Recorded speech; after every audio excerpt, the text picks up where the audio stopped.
ప్రజల అవసరాలను దృష్టిలో పెట్టుకొని ఇప్పుడు కేంద్ర ప్రభుత్వం ఒక కీలకమైన నిర్ణయం తీసుకుందనే చెప్పాలి.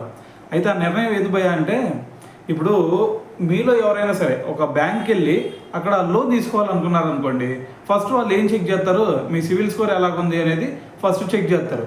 సో దాన్ని ఆధారంగానే మరి మీకు అది మంచిగా ఉంటే మీకు లోన్ ఆటోమేటిక్గా ఇచ్చేస్తారు. ఒకవేళ మంచిగా లేకపోతే మిమ్మల్ని రిజెక్ట్ చేసే ఛాన్సెస్ కూడా ఉంటాయి. అందుకని చెప్పేసి ఇప్పుడు కేంద్ర ప్రభుత్వం ఏం చెప్పింది, ఇప్పుడు మీరు ఫస్ట్ టైం ఎవరికైనా సరే లోన్లు ఇస్తున్నట్టయితే రిజర్వ్ బ్యాంక్ ఆఫ్ ఇండియాకి చెప్పింది, మీరు ఎవరికైనా సరే ఫస్ట్ టైం లోన్లు ఇస్తున్నట్టయితే ఫస్ట్ వాళ్ళకి సివిల్ స్కోర్ ఎంత ఉంది అనేది చెక్ చేయకుండానే వాళ్ళకి ఇచ్చేయాలి అని చెప్పేసి చెప్పడం జరిగిందనమాట.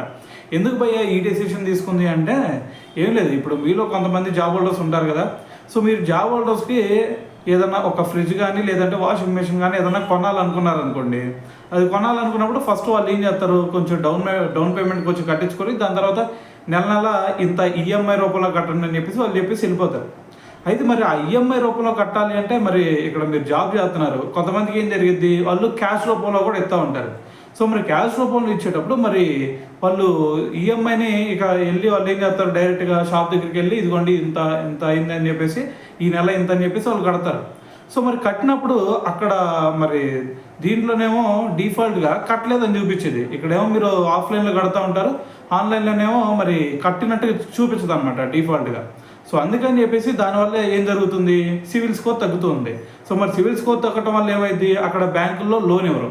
సో మరి ఇటువంటి సిచ్యువేషన్స్ ప్రజలు ఫేస్ చేస్తున్నారని చెప్పేసి, సో ఇదంతా గోలొద్దురు అబ్బాయి, సో ఇక ఎటువంటి సివిల్ స్కోర్ మీరు చెక్ చేయకుండా ఫస్ట్ టైం ఎవరైనా లోన్ తీసుకుంటే వాళ్ళకి డైరెక్ట్గా ఇచ్చేయండి అని చెప్పేసి ఆర్బీఐకి కేంద్ర ప్రభుత్వం అయితే ఆదేశాలు జారీ చేయడం జరిగిందనమాట.